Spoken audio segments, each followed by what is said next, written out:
और देखा कि मैं जब जीपीओ पार्क में आंदोलन किया तो 200 मछली मारने वालों को तो मैं बुला लिया, सिंघाड़ा की खेती करने वालों को, एक यादव और एक कुर्मी केवल आए। दूसरी बार जब मैं किया तो एक कुर्मी आए और एक मौर्या आए। तो हमको बड़ा ये लगा कि ये लोहार पहाड़ मलाह केवट है, कुर्मी है, जो परदुनिया का काम करते हैं, परंपरागत पेशेवर जातियां हैं, इनको प्रोफेसर बनने की तो बात इनके लिए बहुत दूर की बात है। लेकिन जो वास्तव में जो है लीडिंग कास्ट हैं और वही जो है कि अपने को कन्नी काट लेते हैं, तो ये हमारी लड़ाई कमजोर हो जाती है। और सबसे बड़ा दुर्भाग्यपूर्ण स्थिति है कि अगर निषाद सामाजिक न्याय के लेकर के आंदोलन करता है तो जो बड़े भाई हमारे हैं उनको शायद शर्म आती है या अपमान महसूस करते हैं कि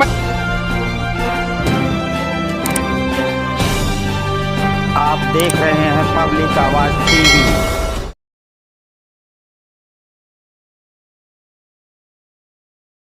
क्रांति सूर्य ज्योतिबा फूले जी, राष्ट्रमाता सावित्रीबाई फूले जी, बिंदेश्वरी प्रसाद मंडल जी और देश के सच्चे जननायक कर्पूरी ठाकुर जी सहित बहुजन वर्ग के तमाम महापुरुषों को नमन करने के साथ साथ नमन करता हूं बोधिसत्व बाबा साहेब डॉक्टर भीमराव अंबेडकर जी।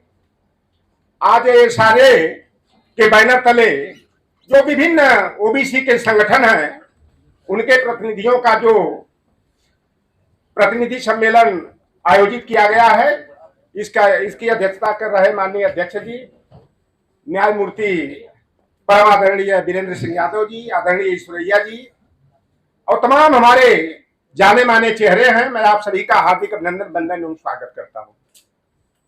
बातें बड़ी गंभीर हैं।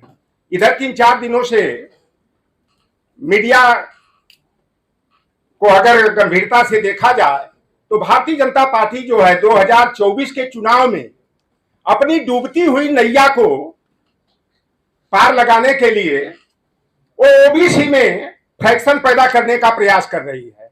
अभी इधर डेली खबर चल रही है खूब जोरों से।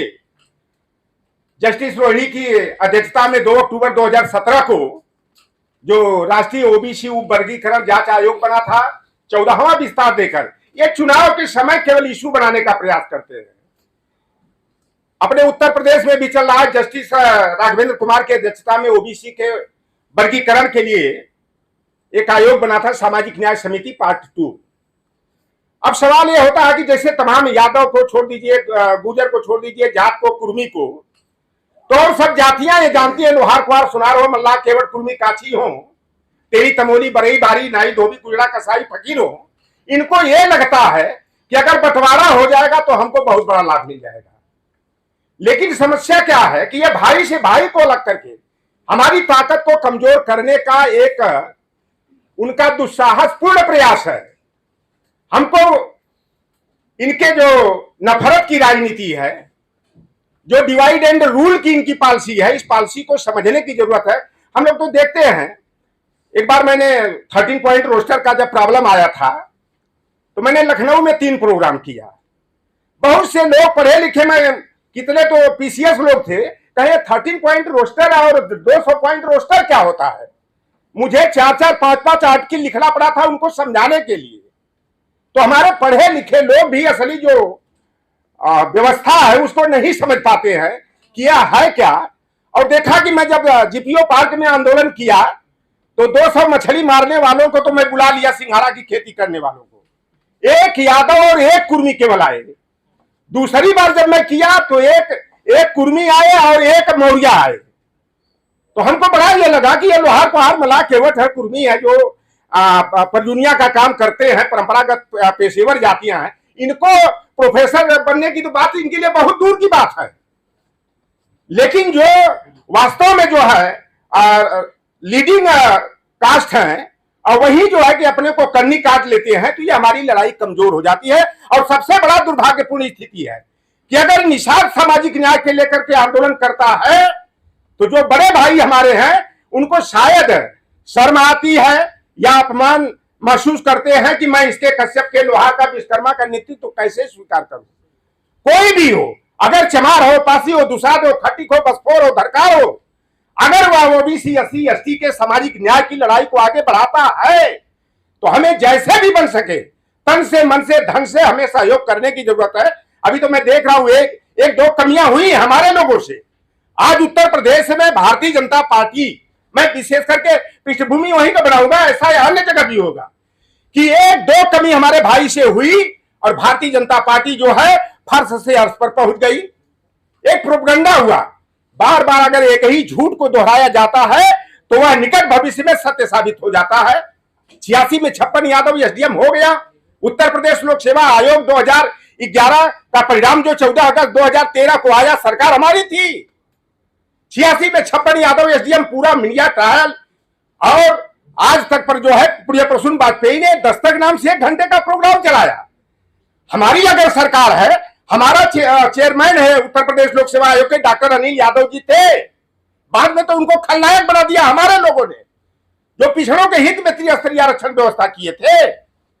लेकिन उस समय सरकार डिफेंड नहीं कर पाई और उसी बुनियाद पर सारी जातियां, गैर यादव जितनी भी पिछड़ी जातियां हैं, यादवों को अपना दुश्मन मान करके सभी अपने दुश्मन के खेमे में जाकर के उसको ताकतवर बनाती। जाति जाति जाति की बात होती है। अभी मैं देखा, ये जो लोग कहते हैं कि समाजवादी पार्टी बसपा ये जातिवाद करते हैं, आज रामराज के नाम पर सरकार करने वाली जब बादा कृषि विश्वविद्यालय के 13 प्रोफेसर पद पर भर्ती होती है, 11 को ठाकुर हो जाते हैं, तो ये जातिवाद नहीं कहा जाता है।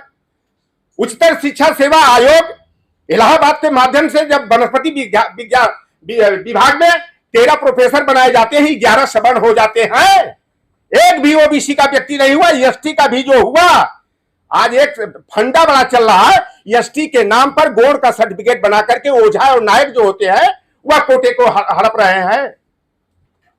अभी देख लीजिए, लेटेस्ट की बात है, अभी ग्राम पंचायत अधिकारी का पद आया था, 1468 पद का 396 पद हमारा ओबीसी का होना चाहिए। बस 396 पद में 139 पद मिला, 257 पद खुलेआम लूट लिया गया। अभी 157 पद पर वैकेंसी अभी आई है, आई टेस्टिंग ऑफिसर की उत्तर प्रदेश में। लेकिन इस पर आंदोलन करना चाहिए। मैं अपने बड़े भाई को मैं संकेत देता हूं, भाई उनसे मैं टेक्निकल रूप से दूर हूं, लेकिन मैं संकेत देता हूं कि ऐसे मामलों को न्यायिक प्रक्रिया के तहत ले जाना चाहिए। लेकिन नहीं, क्या किया जाए, बाहर तो हम लोग चिल्लाते हैं, जान की बाजी लगाकर हम भाजपा के खेमे में चले जाए। प्रस्ताव आया था 10-5 करोड़ रुपया मिल जाता हमको भी।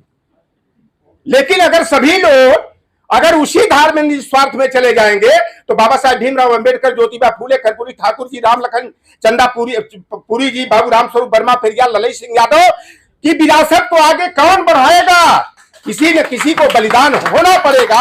और सबसे बड़ा यह दुर्भाग्य का बात था कि यादव समाज के लोग अगर पेरियार ललई सिंह यादव, बीपी मंडल को पढ़ लिए होते, अगर कुशवाहा बिरादरी के लोग बाबू जगदेव प्रसाद कुशवाहा को पढ़ लिए होते, और लोधी समाज के लोग अगर स्वामी ब्रह्मानंद लोधी और निषाद समाज के लोग अगर बाबू रामचरण निषाद जी को पढ़ लिए होते, चौधरी और जाट बिरादरी के लोग ये बढ़के हमारे लाठी लेके खड़े हो जाते हैं। अगर चौधरी महाराज सिंह भारती को पढ़े होते तो आज जो दुर्भाग्यपूर्ण स्थिति ओबीसी के सामने है कि हम खंड खंड में बट करके सामाजिक अन्याय के शिकार हो रहे हैं, यह दुर्भाग्यपूर्ण स्थिति हम लोगों को देखना नहीं होता। समय का अभाव है, हम तो 14 घंटा का मेरा रिकॉर्ड है, लगातार बिना पानी पिए बोला हूं नागपुर में। तो आज जो वर्गीकरण का ये जो मुद्दा चल रहा है, हमारी ये मांग होनी चाहिए जोर शोर से, हर प्लेटफॉर्म पर होनी चाहिए कि बाबा साहेब भीमराव अंबेडकर ने जो आर्टिकल 15(4), 16(4), 16(4) ए के तहत अगर एससी एसटी को समानुपातिक आरक्षण कोटा कार्यपालिका और विधायिका में है, तो ओबीसी को भी हमें समानुपातिक आरक्षण कोटा मिलना चाहिए। पहले तो मंडल कमीशन के तहत 52.10% हमारी आबादी थी 1931 की जनगणना के आधार पर। आज हमारी आबादी बाद में कोरचा है, कुरबा है, लिंगायत है, बोक्का लिगा है, जाट है, कलवार है, इस तरह से तमाम जातियां 1999 में ओबीसी की सूची में सूचीबद्ध की गई। लेकिन कोटा हमारा जस का तस, लेकिन उसमें भी बंटवारा हो जाएगा। यादव का हक मारा जाएगा, निषाद हंस रहा जैसे आज वो हंसेगा, गुजर का अधिकार लूटा जाएगा, जाट हंसता रहेगा। यही तो खेल हो रहा है। तो ज्यादा न कहते हुए आज समय की मांग है। मैं चंदन भैया चले गए क्या? चले गए। हम संतुष्ट नहीं हैं कि जो हमारा कांग्रेस पार्टी का 3 दिन का अधिवेशन उदयपुर में हुआ चाहे रायपुर में हुआ, 50% ओबीसी एससी एसटी माइनॉरिटी और वोमेन्स महिला को, यह तो बहुत बड़ी बेईमानी है। 50% ही क्यों? वही महिला आरक्षण बिल वाला खेल हो जाएगा।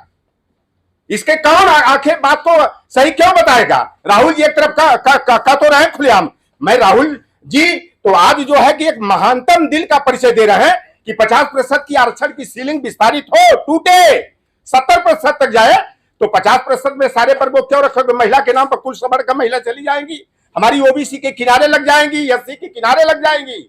तो हमें तो जिसकी जितनी संख्या भारी उसकी उतनी हिस्सेदारी हर स्तरों पर होनी चाहिए।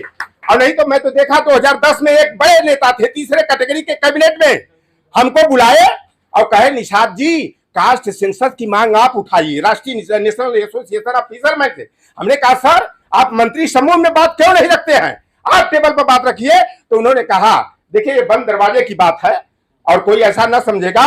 ये हुआ कि हम लोग कांग्रेस और भाजपा में कैसे राजनीति करते हैं, दिल पर पत्थर रख करके राजनीति करना पड़ता है।